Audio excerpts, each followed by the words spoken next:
All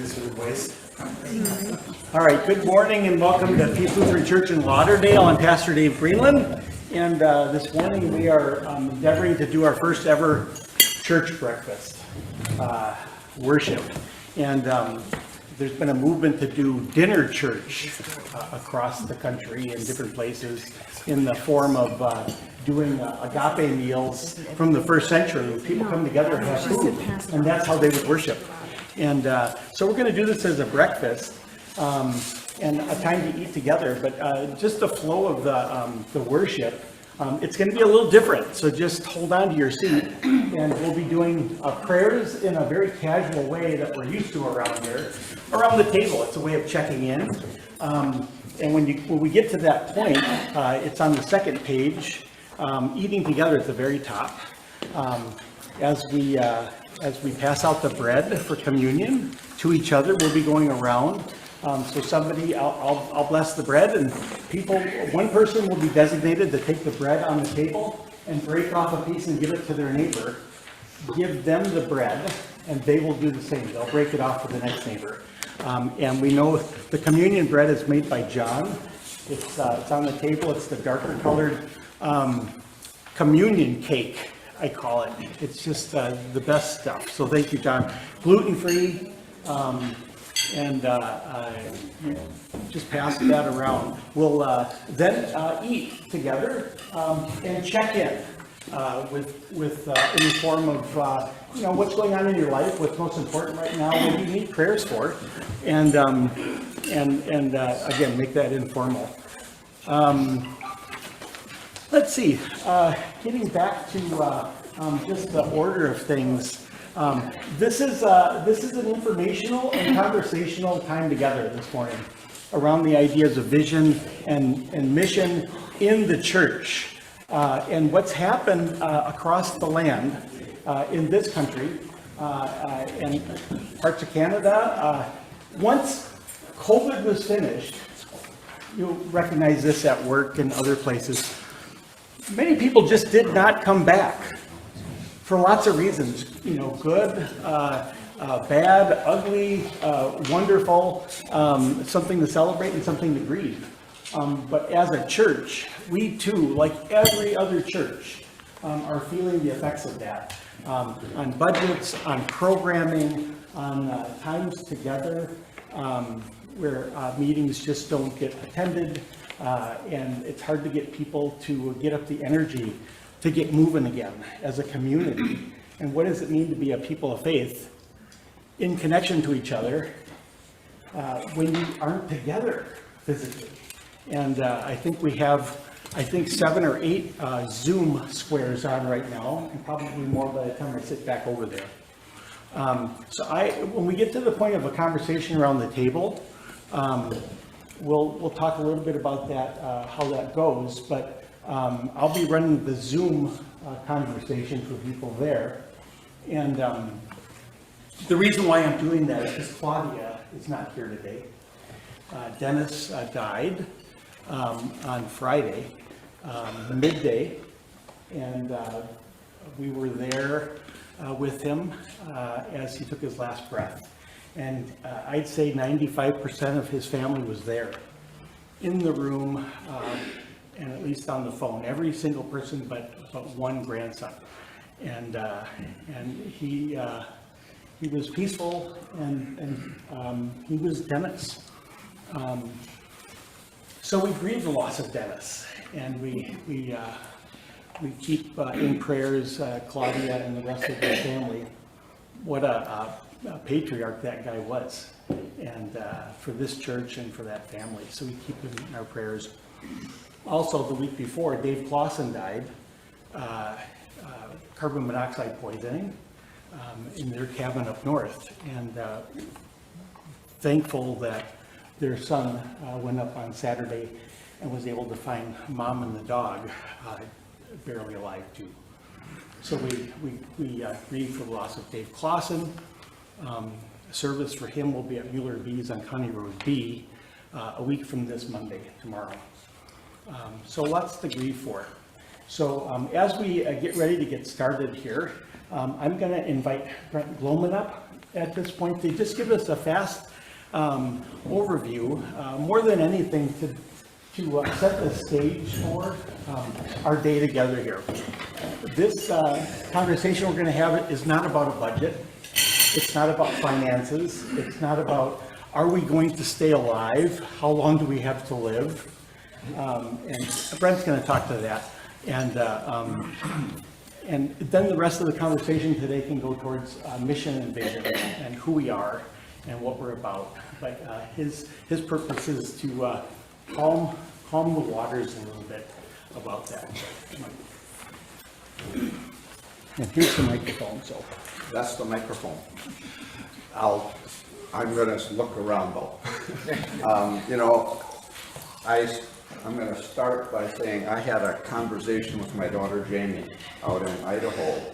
She's the president of a congregation out there, and we spent over a half hour in conversation about budget with her church. They are just facing an incredible concern about what to do, how to deal with the finances, and how to keep the church process going.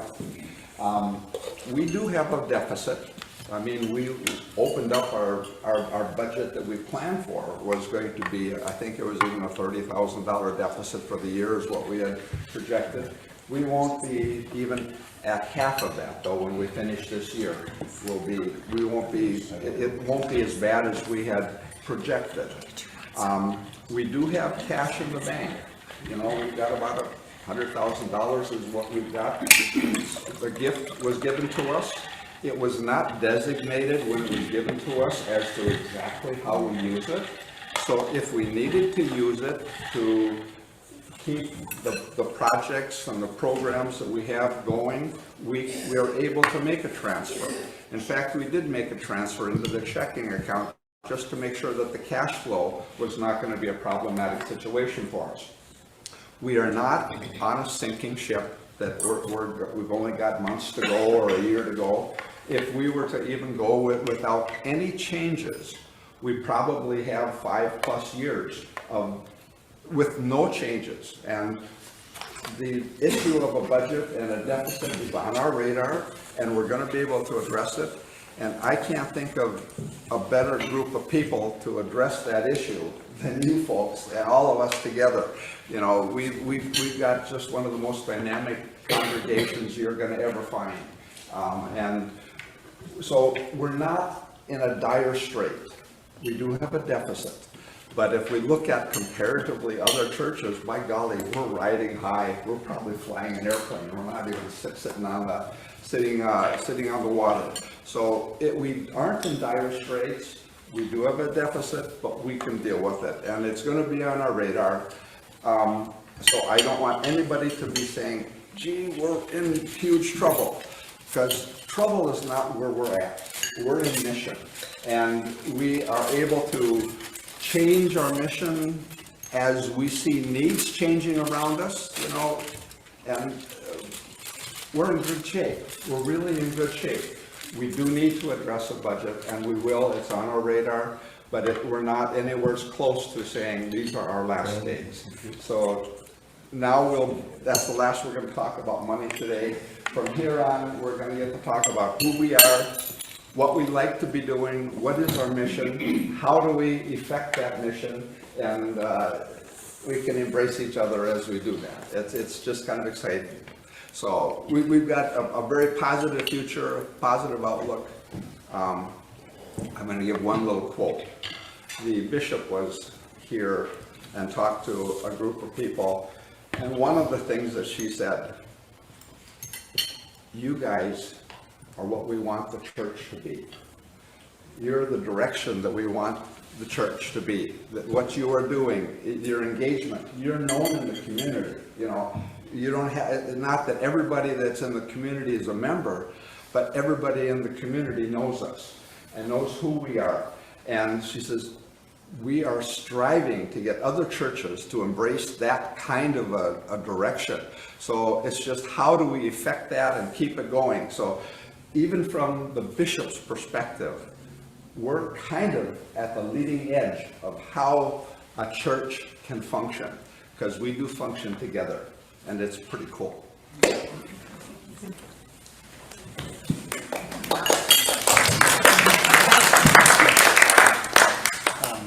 Before we get to the opening prayer, I would, I know that I would say one more thing about money. We're not going to talk about money anymore. Brent Gloman is the most positive person in the world. He is. Everything's going to be great. And there are a lot of rocky roads ahead. And there's no question about that. We've got 10 years to exist if we do nothing. That's if 2 or 3 of you win the lottery and help us when you remember poor little piece Lutheran. But every day is different, and we come with all kinds of challenges. And the other thing is the monies that we do have are earmarked for certain things, including the gift. We chose to earmark that for various things, and if it came down to needing additional funds from that in particular, it would take a congregational vote to decide, do we keep that earmarked only for that, or do we put it in the operating budget so that we stay open? And that's what that would come to. So I think that's, we've been here before and far worse than this. But it won't be the easiest of things, but we're used to not easy. And other than that, I've got a lot of hope too. I'm not as cheery as Brent is, but nobody is. And I think that's wonderful. So thank you for doing that. Yep, and you keep them in line too. Brent and Wendy, what will we do without you? I would nickname for my wife in our young marriage, I would say, he's an unrealistic optimist. An unrealistic optimist, yes. And God knows we need that. So let's begin with an opening prayer.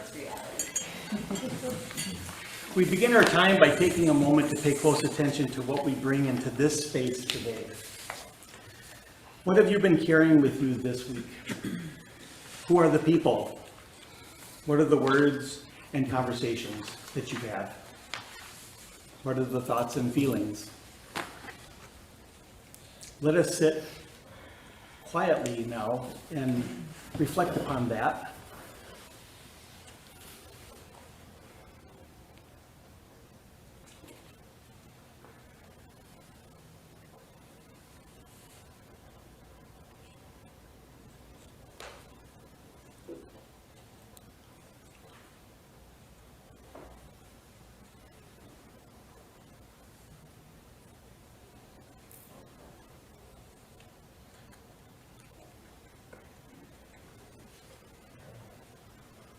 Also, let us each light a candle. You have one in front of you. If you could tip that sideways and light your candle before you to represent those who are absent from us today. Either they're alive, but they're missing. We've got plenty of those. COVID did that, and circumstances of life, but also those that have died and gone on before us. Light your candle in honor of those people.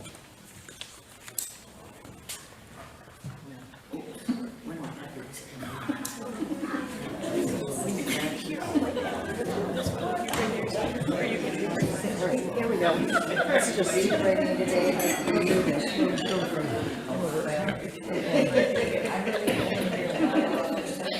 What are you doing? That's what Christ came. Here's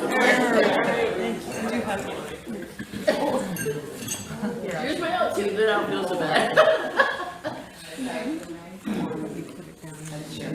I need another one. Yeah, I don't know what that's all about. Okay, you're back. Okay, good. We all have lives. Here we go. No, the plan is great. It goes slow enough, and finally. Oh, absolutely. I'm having trouble too. This wax here. Okay.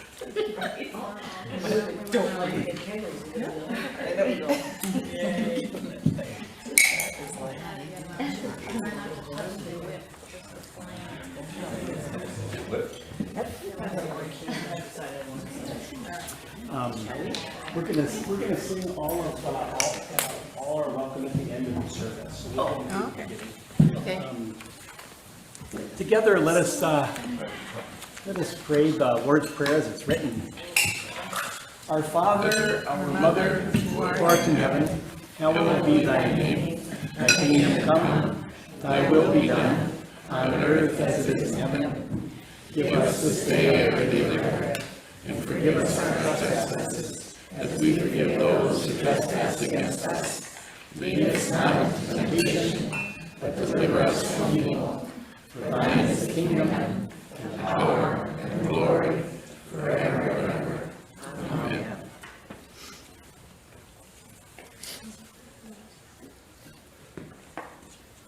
You can all take your bread, your communion bread. For the night in which he was betrayed, our Lord Jesus took bread, gave thanks and broke it, and gave it to his disciples, saying, "Take and eat. This is my body. I've given it for you. Do this in remembrance of me." And you can break one off and pass that around to everybody for communion, and then proceed with your breakfast. Body of Christ.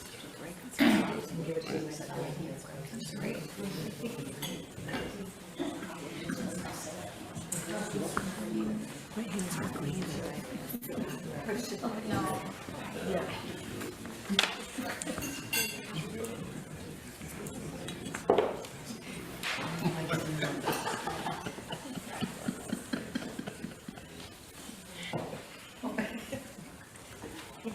After this gets passed around, now would be the time to check in with each other. Where have you been this week? I mean, some of us are celebrating the birth of grandkids and all kinds of things. First days of school, first days of a new job. Some are grieving the loss of loved ones. We've got polar opposites in experience of being human.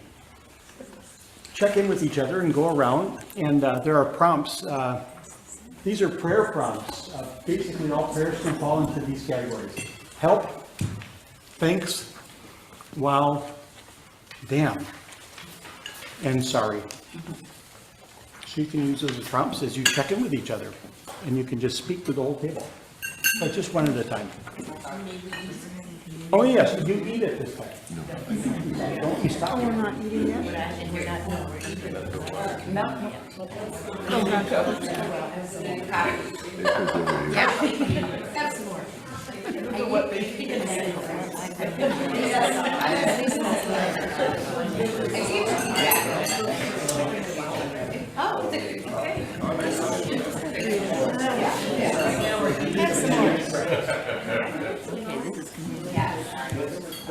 We'll give you the water mix a little bit.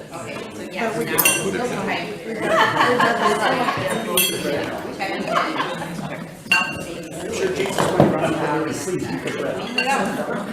Well, thank you. Because the bread was on the table already. It was there. It was what they were eating. So they didn't know that the wine was coming yet. They had no idea.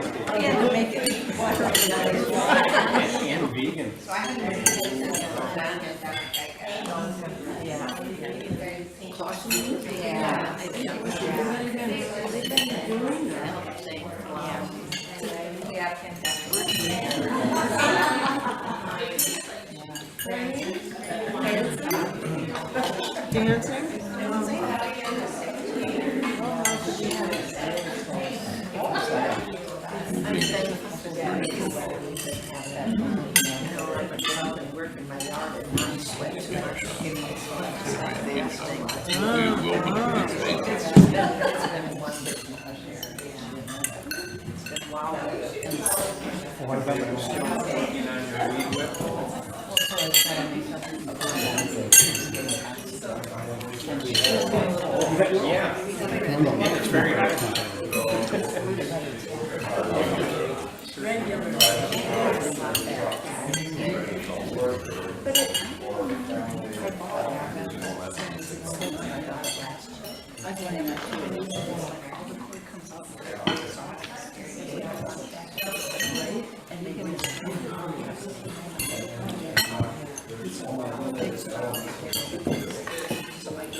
Must have really been a shock for young people.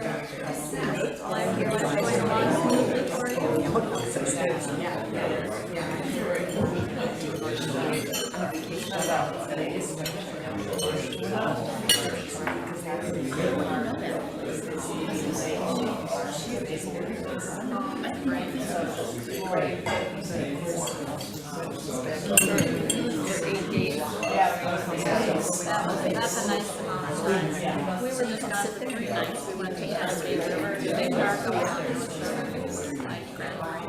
Really? And it was just like a night. We have a camper van, yeah.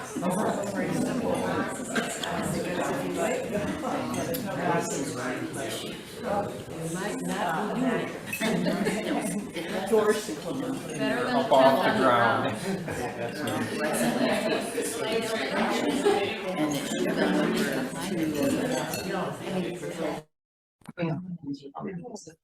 I have switched to the computer microphone here. All of you on Zoom. And I should switch to, just bear with me. There we go. I think this works better. There you go. You might be able to hear me, see me. I don't know how many people are with me on Zoom. I know a lot of people listening. You're all muted. So in just a little while, when we begin our table conversations, I'll come back and we'll have conversation here on Zoom in the chat room here. And we'll just stay together. And if you're able to take off your block on your video, we'll be able to see one another and have a better conversation. And I hope a few of you are able to do that. But I'm gonna switch back to the room, and in just a little bit, people will be getting kind of wound up. I failed to say, please join us, have some bread as part of the communion. We'll be sharing grape juice and wine in just a little bit here too with the next part of the service. And we hope you've had a God-filled week in one way or another, whether it was on the upside or the downside.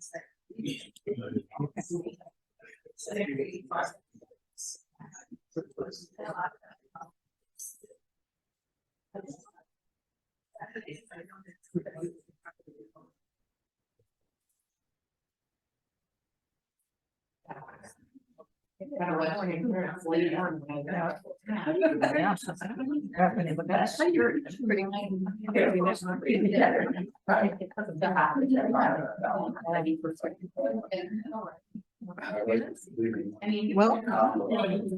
well, you know, my first husband and I started when we moved to the Twin Cities back in 1960.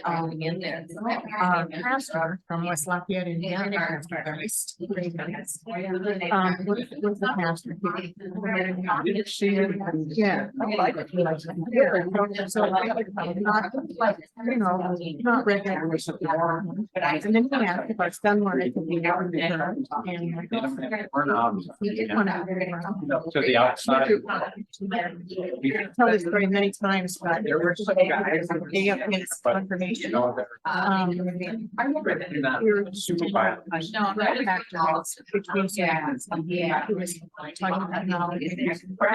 He goes to confirmation, you're confirming, you know. One of the and my dad and I looked at each other and said, we gotta talk. So we got baptized on the same day. My parents were here and they were just over the. Yeah, and then it sort of lapsed again, but when Michael came back.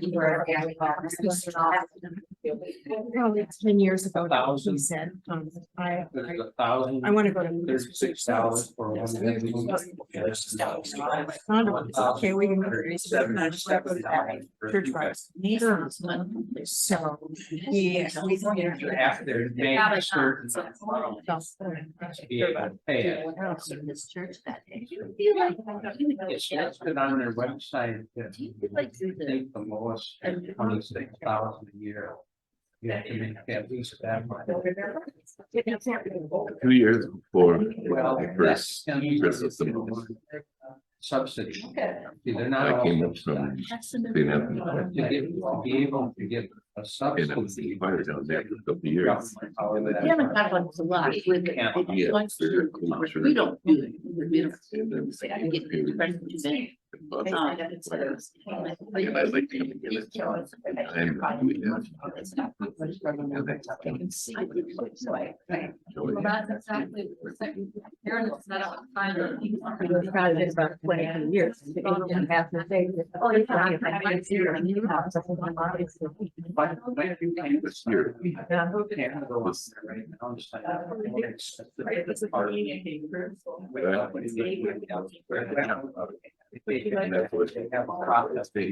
I didn't fall asleep. Yeah.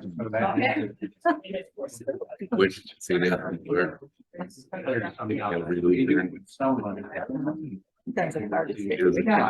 it was a continual every morning. Sunday morning.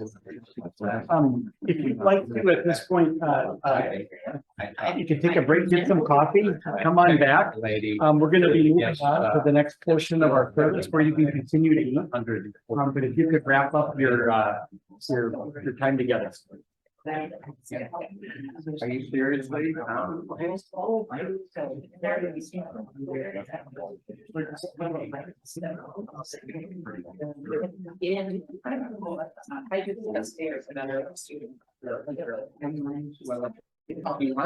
Tools around.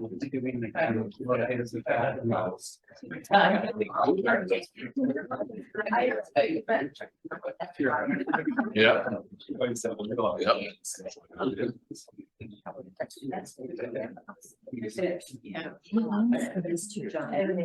This is my reaction. They allow dogs to play my carrier. Yeah. Anyway, so I didn't sit down. So my favorite one was my backyard flowers.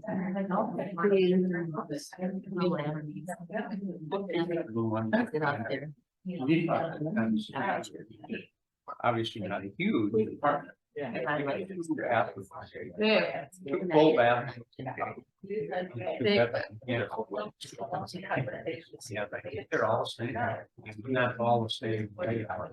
It's like 4 different layouts. Right. In the two bedrooms. In the two. Well, actually, and then in the one bedroom, you can enter from the bedroom or you should. Main part. Right. Yeah. It has to be either two doors.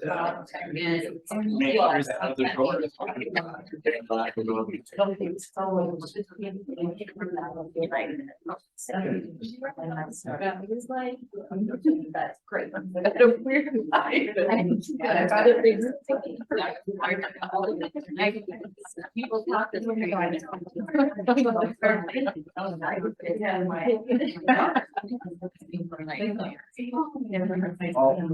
Now I just, Well, but I don't. Costs. I don't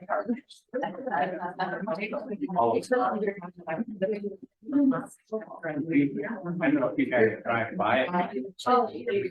And I just think because when they were getting it built and everything, they put the privacy fence between the neighbors there that are on the south side.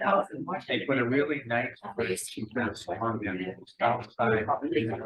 It's a beautiful white plastic fence, you know, beautiful. And so that's great. And it was so beautiful. All right, I hate to interrupt you, but if we could move along here, the next part, people were asking, you know, do we just wait with the communion bread? When do we eat it? I wonder. I hope you ate it. But the next part will be giving you some wine. I don't. The original meal was Jesus having a dinner with people. And they wanted to know what kind of sacrifice they could make if they don't go to the temple so they could be forgiven. And he said, sacrifice? How about my body? You know, well, how do we do that? How do we get your body? And he let this be my body. And he takes the bread, which everybody has on the table, and he broke it and gave it to them. Do this, eat this, remember this. This is me. This is you. Now you are the body of Christ. You've taken this in. But what about the blood? It was a blood sacrifice in the temple. What about the blood? Oh my gosh, do you really need all of this? All right. Grab me the cup. Grab the wine chalice. He lifted it up and said, take this cup. This cup is a new covenant in my blood, which is shed for you and for all people. Do this in remembrance of me. So there's a little cup that we've all made right in front of you. It's filled with grape juice, I believe, that Christina has squeezed into this wonderful juice. So please take this. This is the blood of Christ shed for you.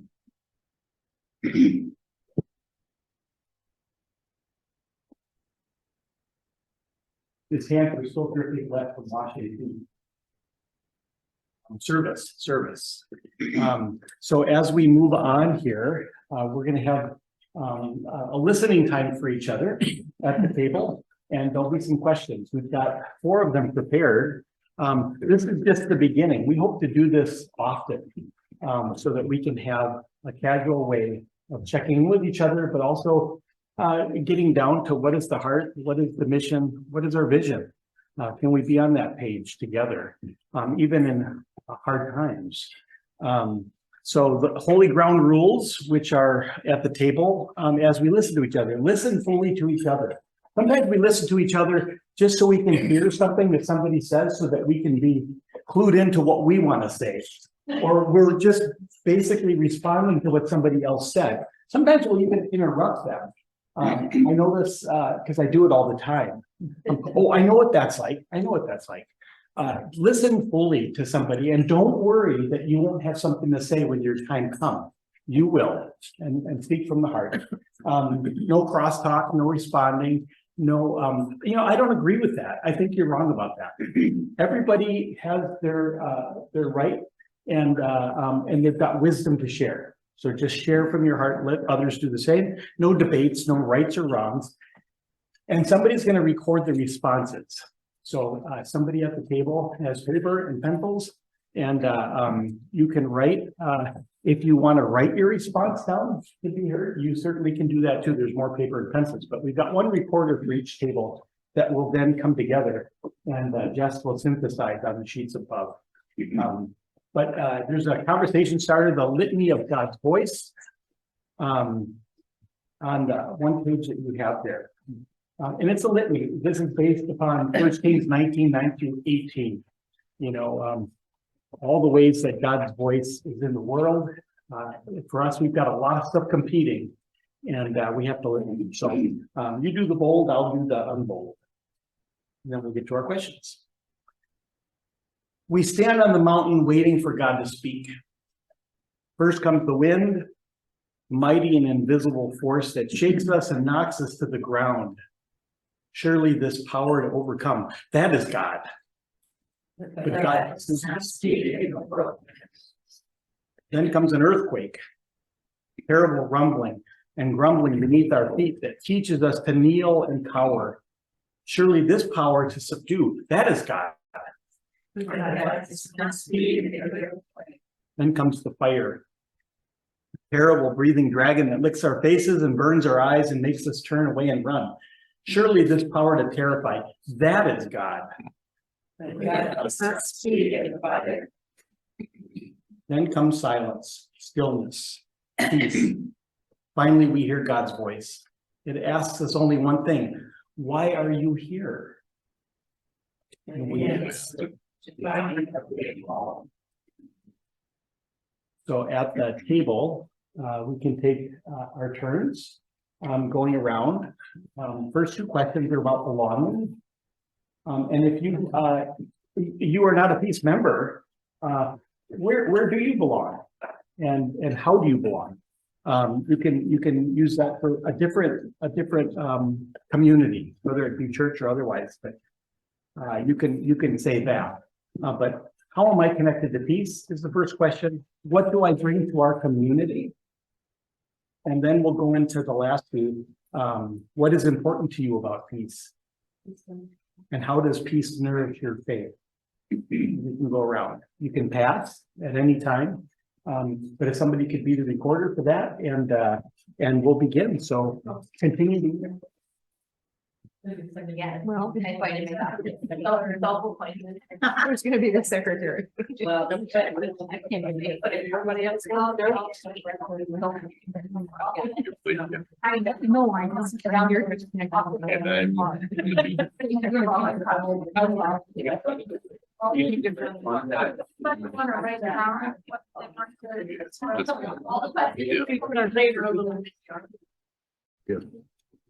If you can hear me, can anybody hear me? And is anybody there? Hello, you have to unmute yourself if you were to speak. Sorry about that. Here. Anybody out there? Can you hear me? Yep. Does anybody hear me? Yes, but I can't start the video because the host has disabled it. Oh, I see. Okay, hold on. Let me change that. The host has disabled it. That's a strange thing. If it says start video, does that? Oh, here we go. Gotcha. That totally makes sense. Does that work now, Paul? Yeah. Good. I'm sure glad that you could be here virtually. See if others are able to unmute and those too. You must be up north. Yes. Well, we've got 30 people here today. Yeah, it looks like a good crowd. It really is. And we've got about 3 people, which, yeah, that'll be nice to meet a couple new people too. Yeah. So how are you connected to peace? You came a long time ago, didn't you, Paul? Yeah, well, I figure it was about 79, maybe. Okay. That's when we moved to Lauderdale. Okay. 44 years. Time flies when you're having fun. Yeah, yeah. You came, did you have any kids at that point? No, And now look what you've done. Baptized her. Sharon's giving me an update. Yeah, this was 79. I mean, this was before the kids. We weren't there in 79. Yeah, we were. Okay, we'll take this discussion offline. Remember, no crosstalk. Yeah, right. Oh, boy. Yeah, and of course, what you bring to the community changes over time as you're able to. Students go back and die. Yeah, it's hard to hear. Yeah. What else? What's important to you about peace? Let me start with kind of a background question to this whole discussion. It was interesting what I heard Brent talk about, and my first thought was, if the bishop wants other churches to be like peace, why are we even talking about our vision and mission? Yeah. It sounds like it's pretty successful. Yeah. Well, I mean, that's a good, I think, partly, my take and my spin on that would be, I've always believed that mission finds you. Mission knocks on your door. Mission becomes something that is obvious. You just have to be present. Be present and aware and awake. It happens if you respond, and if you can take if you can become a place that is responsive to the needs of those around you. And I think in the neighborhood. Yeah, on that salad. And of course, there's always ways to different with different gifts that you might have, but it seems I've always thought, mission is something that you discover, not necessarily plan for. You're standing, getting yourself thinking about it.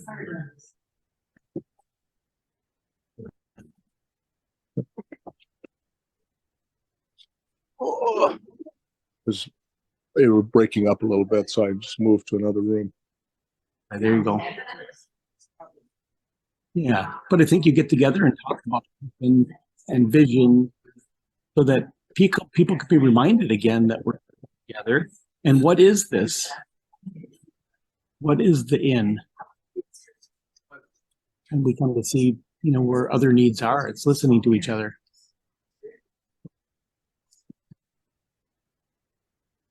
Yeah, to me, that kind of depicts the last 20 years as we've been engaged with the community in a variety of ways.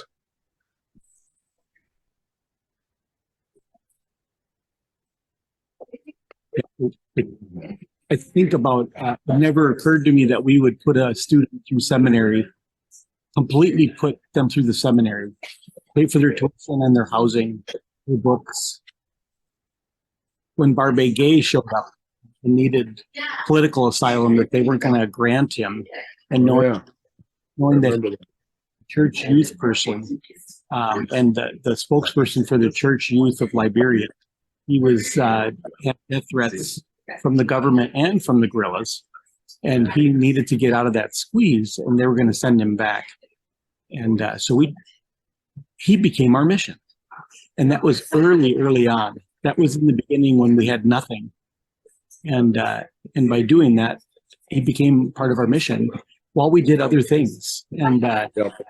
I don't go looking for another Barbe Gay. I don't, but if another Barbe I think that we would respond Yeah. in another. And maybe we say, oh, we've got too many Barbe Gays right now. We'll have to work this out with other people, whatever it is, but it goes up. Well, I think that describes this community as, is reacting to the needs as they come along. Yeah. And so it's not so much that we plan to do certain things as see what the need is as they come along and respond to them. Yeah.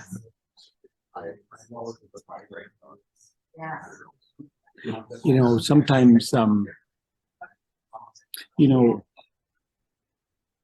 early on, inside the day, Brent volunteered to be the one to present the money issue, and Claudia, would have been here and would have spoke to it. Said, you're giving a real rosy lens on that, and it's not as good as your. And I agree with that, but he wanted to do that at the very beginning, so that we can just set that aside for the time being. When you begin with money, it's follow through and start to listen to each other about mission, and then the anxiety gets so big. But it's a real thing. But the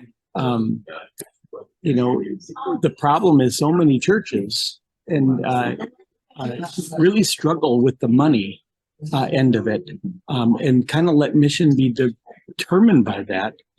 Even the fear of dying and going away. Once we do that, we lose sight. It doesn't mean you don't keep your eye on the ball, and you don't continue to get ideas thrown around, and the craziest things show up. But I think the bigger struggle we have now after COVID is feeling like we're vibrant. And there's a room full of 30 people here, and a handful on Zoom. If push came to shove, I'm sure I probably have 50 people that are a part of us. Mm-hmm. We had less than 20 for a long time, and it's instead of looking at this time as make it or break it, it's like, no, the bishop looked at us and said, oh my gosh, what you have is such a gold mine in resource, especially with your building, but with your people, but it's hard to get traction again after COVID. And that's happening everywhere. I was at a meeting this last week with about 25 pastors in St. Paul. And they were going around the tables. I got there a little late. I was talking to Claudia about Dennis, but I got there a little bit late, and I came in, and they were in the middle of saying how much money it costs to heat their buildings and to provide electricity. And they were going around. The average person, the average pastor, was quoting about $12,000. I mean, some of them were higher, $16,000 per month. Yeah. Per month. No sense. Wow. Arlington Hills, where we were, they're looking at selling the building now because they can't even afford the utility bills. And when it came to us, it's like, no, our building pays us money. We don't pay anything, and they couldn't believe that. How many panels? How big is your space? And it's kind of lighting a fire for people. But when you're on the ropes like that, is not the time to be figure out how to put solar panels on the roof. So the financial situation we've been in, even with the gift, a lot of churches would say we've been on the ropes forever. we've always been on the ropes. And to be boldly able to put solar panels on a roof. I think a lot of them would see as foolhardy, but it felt good to say we've got this building that has little insulation, no insulation in the walls, but we make money off of it. I mean, and it's only going to get worse, you know, with the costs. I think we have a place that we don't have to worry about, you know, paying for. So yeah, we've got lots of things to celebrate. Yep, good decision. Yeah, you know, what grants do we need to write for what we like to do? You know, what kind of ideas? I know that peace has been, you know, what's important to me about peace. It has become the hub. It's a hub for the neighborhood. I sat with two different neighbors that were part of Christmas in August this year outside and this last week, and doing some counseling with them and how much they were struggling. And they just felt like they see this as the hub of this whole neighborhood. And they at the same time would say they're not religious, they're not Christian, don't desire to be. But what they see us doing together is inspiring, and they want to be a part of that. And I thought there's something that's going right. if that's what one of them was saying. The other one was, you know, Catholic, been born and raised Catholic, and not affirmed their gender orientation and sexuality, and has been really wounded and away. But here, working with people in Christmas in August, it opened them up to saying that there can be a place, and a lot of pain there in both of their instances. But so I say we have about 50 people that we could probably jam in this room for an important meeting. But the parish is large, the big parish, and yeah, it's remarkable, and that's important to me. That's what peace is about. Going to get a sheet of plywood yesterday to help our kid M build a platform in their car for traveling this fall. I walked in the door to another neighbor on Melbourne Street, and we had to text Emily and say, you know, I'm not going to be back for a while. Yeah.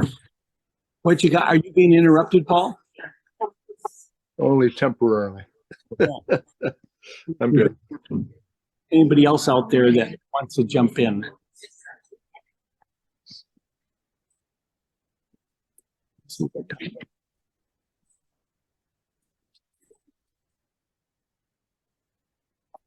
Yeah, it's hard to break people up. They're talking away.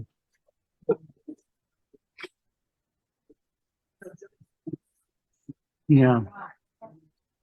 So, you know, I see the difference. You know, we've got a community of members in a larger parish, and I think what we're doing in terms of our outreach and our meeting needs and our current mission, that's one of the reasons I asked the question is, or maybe another way to put it is, what problem are we trying to solve? Because I think the bishop affirmed our mission and vision.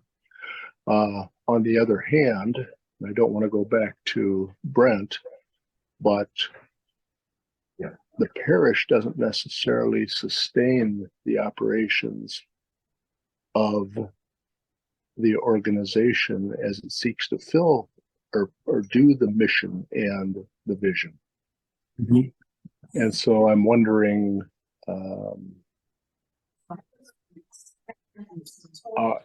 what we've done in the last 20 years, I think dovetails perfectly with who we are and what we want to be in this community. We've asked for years, how much time do we have, or is this sustainable? But I guess that is a question: is this sustainable? Because we want to keep doing the mission and vision, even if it changes or we, have some new ideas related to it. So I'm not sure where to go with that or what to think about that. I'm thinking of this new senior place in Lauderdale, and I know we want to reach out to these new members of our community in whatever way makes sense. Yeah. But is who we are in this community, are we missing something in the fact that we don't have a lot of people who have engaged more closely with us and are more of a parish rather than a member? Is that even a consideration? Mm-hmm. Yeah. I mean, from my initial thoughts, the mission and vision that we have and that you talk about, almost every Sunday in terms of our engagement with the community. Why would we want to change that? But the only thing that forces some of us to think about that is, the financial issues. Mm-hmm. Mm-hmm. Random thoughts. Yeah. Yeah.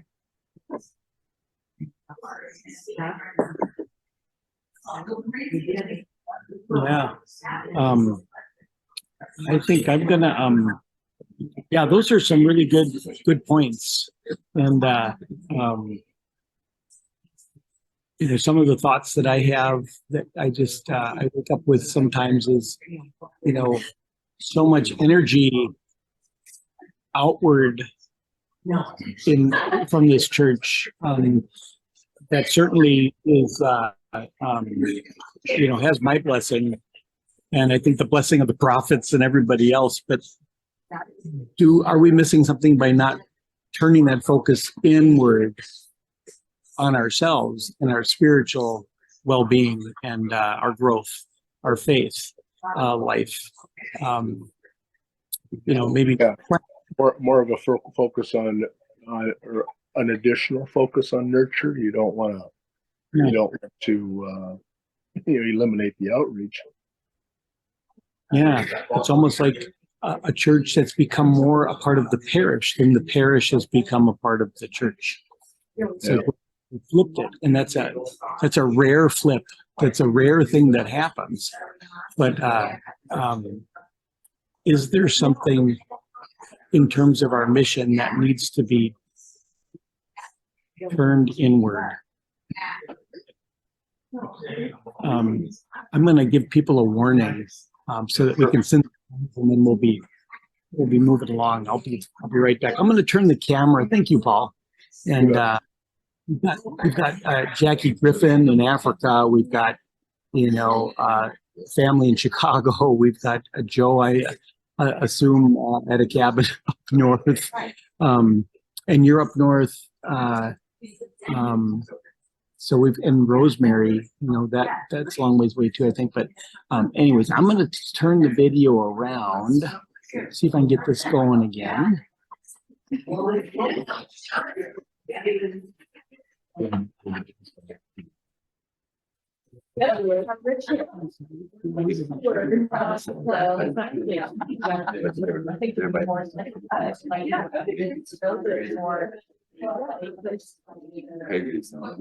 if I didn't know. Well, and that's something, I'm just such a caretaker. First time we talked about it. So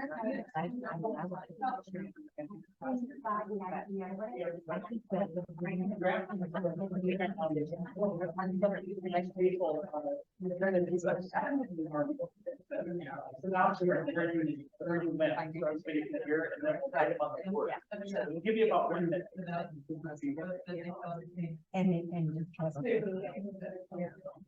And we've talked about rather than having all servers, like we do. Yeah.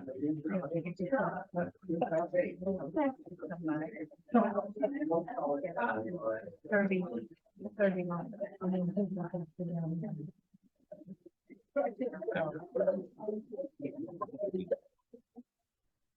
I think that it might have been a lot. Never taken out of like the buffet servers. Yeah. Or cool. You know. Eight. Get a couple. Well, no, I mean, those are the things, you know, I mean, we don't turn to each other. We don't know. You don't let other people. Never. Third, 50. Oh, yeah. I had a lot of, we rented a lot. Restaurants and stuff. I don't know what to do with all this things. All right. If we could have them come up and, feel some of the names. I think it,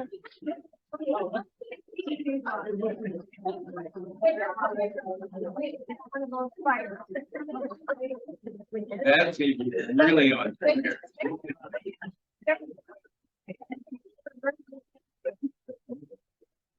Yeah, I'm really hoping that.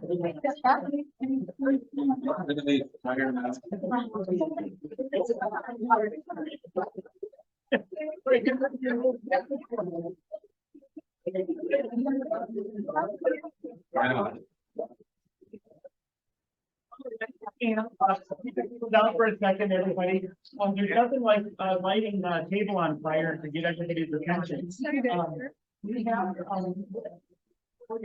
I guess, just ask each table to give a brief synopsis, and then we'll pass the sheets to her, and we'll write those all up so everybody has a way of looking at those. And then we'll publish those. We'll come back together, hopefully on an evening sometime when we can be relaxed at a dinner as well. But if we could have just go around the table and just whoever wants to represent and keep the highlights, that would be great. So thanks everyone for engaging in our conversation this morning. So yeah, if the person who took notes, or if there's someone who just wants to share one or two things that kind of represent what the feelings and thoughts were in your conversation, that would be fantastic. So I'll start with our group.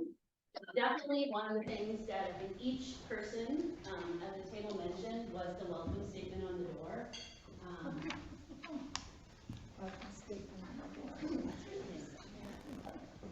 Yeah, more than one human here just kind of had been passing by and curious and literally walked up to the door and read that, and that impacted their decision to walk through the door, was that. So, and that is something that was important to them, and then that they feel connected because of the inclusivity. So the welcome statement and the inclusivity was a theme at our table. And then I would say the other theme was just the act, being connected through being active in our community. And I think both Lauderdale and our but really like that idea of being active. And I just have to share a story because Brad's here, mine, and Crystal's not even in the room, but oh, Steph, there she is. Okay, is that okay if I share your story? Okay. Or do you want to share? That's okay. Okay. So Crystal's very first time in the space, she said she came in, saw this, thought, yep, this might be a place where I can be a member or just be part of this. And she came in and she just said that she was crying, like it was her first time in space, and she was just going going through lunch, she was crying, and Dennis just went up to her right away. He said, I don't know why you're crying, but can I give you a hug? And so that is her first memory of this space. Was Dennis. All right. Which table? Yeah, we go Anna? So we kind of did all the questions at once, and we kind of, Okay, was there anything that, a theme that related to connectedness yet? yes, let me just look at what I wrote down. I think for connectedness, a few people mentioned that an important part for them is being a helper in the group, feeling like they can be of service to others. That sometimes it's more the nuts and bolts versus the doctrine that keeps them here. And also being receiving too, receiving of practical help, and that is something that is important to them and makes them feel connected to the church, both giving and receiving. Thank you, Hannah. Yes, Linda? I think having a history with the church is one thing. Of course, my mom and I brought up because I came here going to Sunday school, I was confirmed here, I was married here, some of my kids were baptized here. So connected in that way. And then another thing is the stability, the feeling of stability.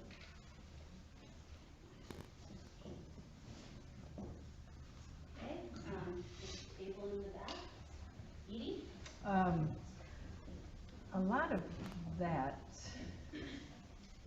already. One thing we talked about was like music being important, sermons being important as feeling connection and with each other.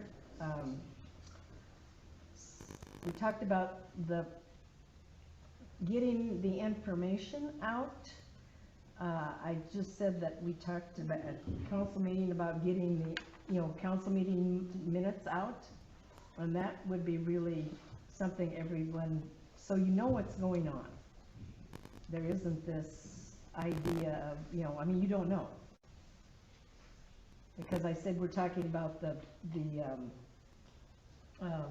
pasta dinner. Well, nobody knows about the pasta dinner because we haven't put out a date yet, so. Are we gonna do that? A pasta dinner? Well, that's why we need to get those notes out. Yes, it's in conversation, but yeah, so you say one way being connected is staying informed, Right. and we, yes, are making And lots of efforts to do that, and then we're. And the part that some people really liked is when Barb puts out this week at peace, so we know what's going on each, that week, and then the things that are coming up, but particularly, so you are informed. Yeah, thank you. It's important, feeling connected by knowing what's happening and just lots of different ways to get information. Super. Thank you, Edie. Anything from this table here that you want to echo or add? Well, there were a lot of excellent conversations here. So it started with that the Christmas in August is huge for the community involvement.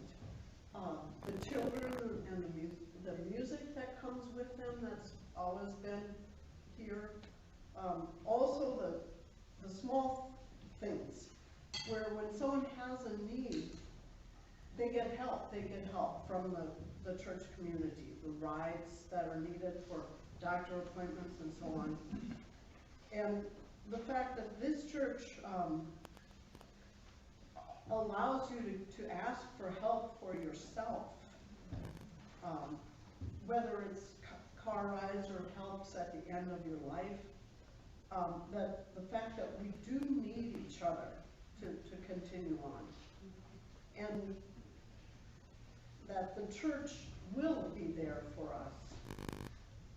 The welcome statement really does encourage people to know that they can join us, no matter what part of life they're in at the time. And it's very safe to be yourself. The idea that not a single one of us is totally self-reliant. We do need other people.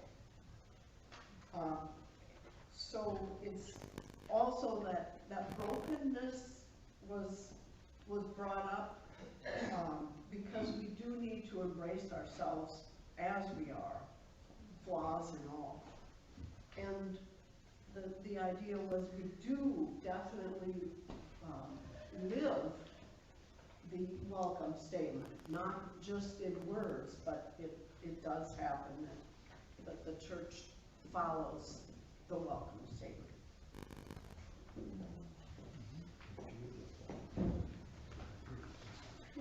Okay, so, again, I know there's more ideas on the papers, and we'll collect all the papers too, and just get all of the words. But is there anything that wasn't mentioned that you wanted to add to the connectedness before we move on? Yes? Yeah, I was on Zoom. Oh, yeah, Zoom, sorry. That's okay. We've got Zoom all the way from Africa and Chicago, which feels further, and where I'm from. But you know, up north, all over the place. But it was a conversation that Paul and I had, Paul Von Fan, and his observation was, if the bishop thinks that we're so vital and we're having a good mission out in the world, then why are we talking about mission and vision? Aren't we doing it? And we started to clarify that a little bit by saying it's good to put it on the table and to always be evolving. And then what I mentioned is what I learned a long time ago and taken on as a pastor in the church is mission finds you. You just have to pay attention. And if you can stay open and awake, and I think that's part of what we're doing this morning is we're trying to pay attention.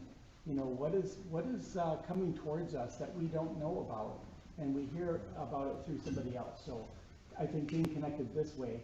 My last observation is I think we've done an amazing job as a community for 20 years now, focusing on the parish.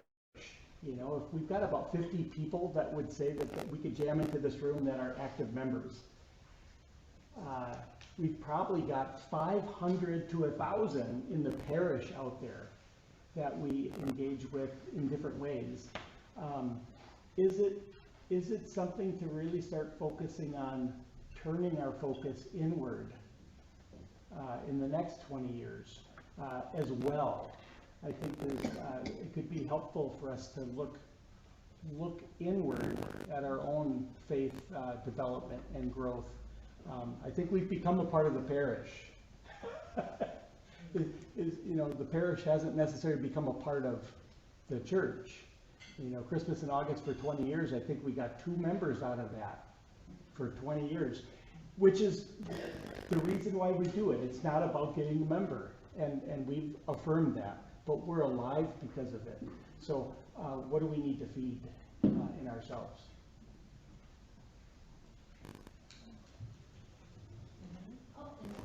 I don't know if it says it on there, I can't really read too well from this distance, but just the fact that we love each other and care about each other.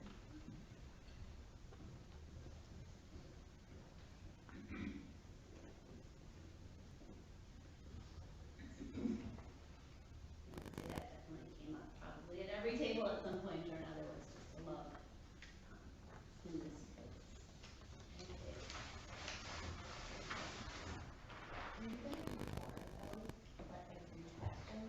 I think we'll do one more. That's what I would. Yes. Okay, we're not thinking more. And you're just trying to get, Yeah. probably. So, we're not gonna do the other one, we'll just do one for meaningfulness. And there probably is some overlap, so I'll see that one up, but just if there's anything, though, that came out, for the meaningfulness.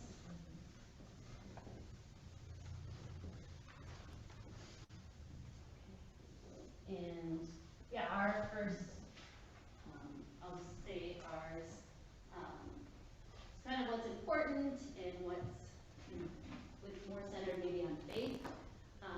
One thing that we just got started talking about is just, we value the diversity that we have, but just, yeah, truly living and being, we feel like we're living the mission statement with inclusivity, but wanting more like to represent, and just always continuing to look for like,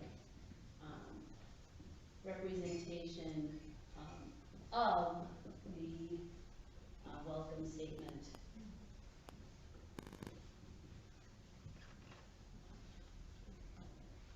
Was one thing that we just kind of started, and how we can keep trying to evolve and, yeah, just make sure that, yeah, we have it, but then that we represent it well. So that's one thought that just came up in our conversations. Is there anything?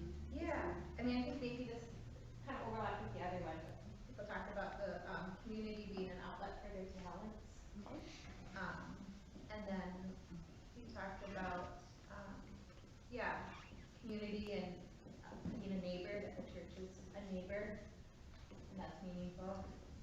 And then that the building itself has meaning to people as a safe place where, and we had several different examples of how we've used this building ourselves and how generous Pastor Dave and the congregation has been with letting people use this building as a safe, beautiful, kind of sacred place. And that it's also a place where sometimes people feel famous.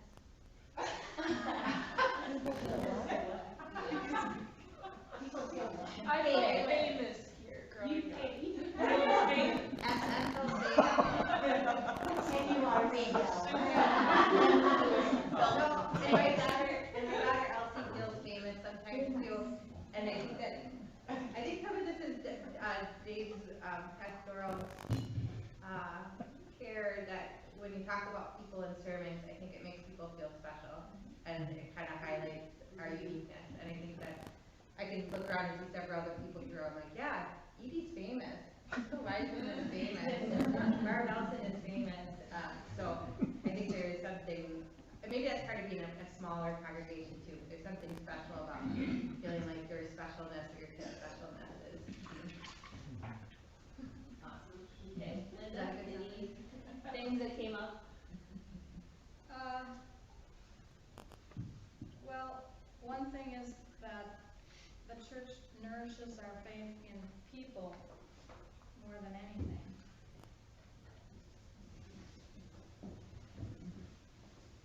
More,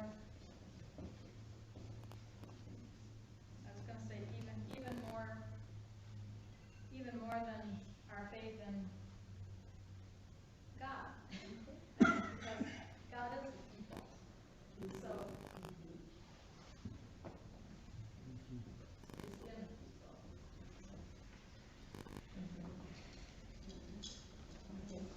Thank you, Linda.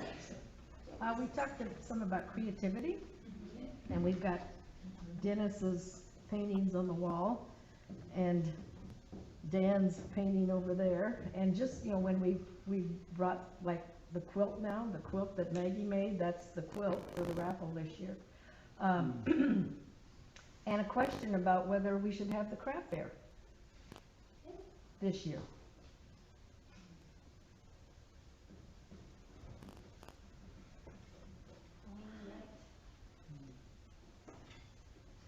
Barb, Paula, at this table? You know, one thing I just thought of just now, we didn't talk about it, but, the church gives us purpose. We all need purpose. And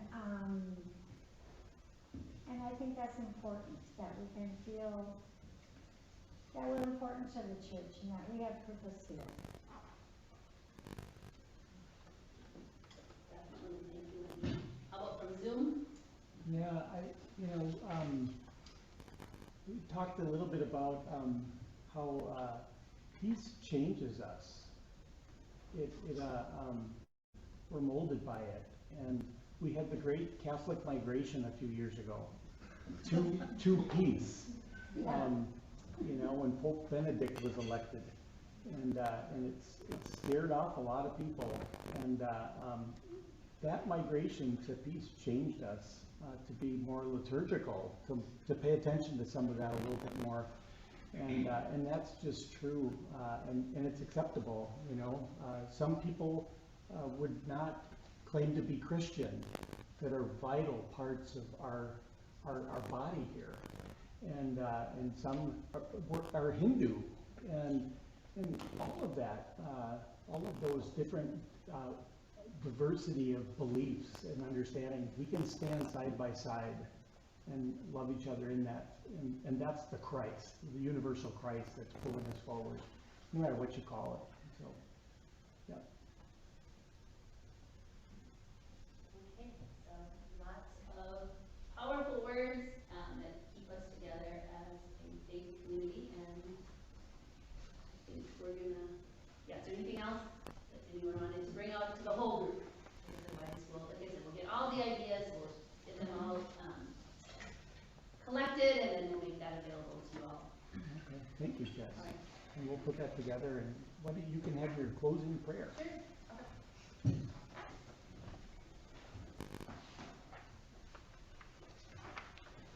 Should I just stand or? Yeah, if you get closer to the microphone, that would be better, I think. So Dave asked me to share a closing prayer from this book I've shared from before. It's called The Lives We Actually Have. And it's written by two women, but one is one of my favorite authors, and she's a theologian, Kate Bowler. So I picked one for a peaceful day or night. O peace, you are the mountain we glimpse from afar, the height and depth of our needs. We chart our way to you by starlight, through paths overgrown, with wrongs we ourselves have seeded, that left to grow unchecked. It's a long way we travel, but a good one, making things right as ever we can. Light the way, God, bring us to that place of rest. Rest from the world outside and the one inside. Rest from our prickling fears and obsessive thoughts. What if this never changes? What if this goes on forever? What if I try and I fail? What if I don't and never know? Bring us peace, God, enough for this moment. Enough to quiet the questions with no answers. And while you're at it, pencil us in for tomorrow, too. Amen. As we're seated here, we're gonna sing the last two verses of 641, and I'm just moved by all of you people here. You know, there's a lot of you. There's almost too many.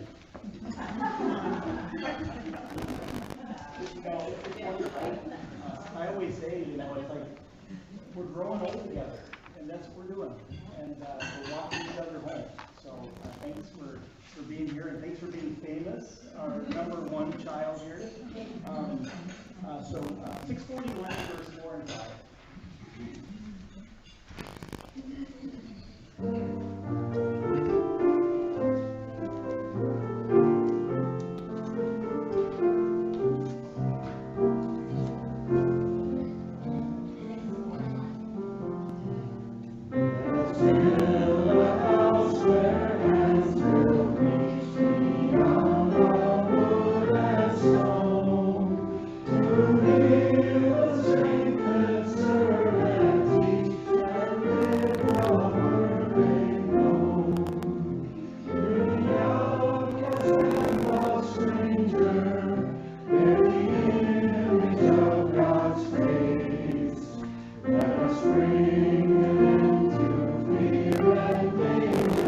All are welcome, all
haven't been here before, have you? We always say this, it's like, it's not always like. Almost any service you come to here, we say it's not always like that. So, it's definitely shorter than this, but it's not always like this, but it's good to have you with us. And come again, grab coffee. One thing for sure is our Mennonite brothers and sisters are going to be coming in here at 11 o'clock for worship. They are here. I know, they set up Yeah. chairs right in the middle. So what we need to do as we prepare to clean up is we can just move the tables outward. And then we'll set the chairs up on the inside for them so they can just hit the ground running. And it's just been good to have them with us. So we're going to make them very comfortable. But let me do a benediction, and then we'll sprint to the end of cleaning up. And thank you all. We'll be doing this again and again. It's good to hear each other. May the peace of God, which passes all understanding, keep your hearts and minds in the knowledge and love of God and of Jesus Christ. And may the blessing of the Holy Spirit be amongst you and remain with you always. Amen.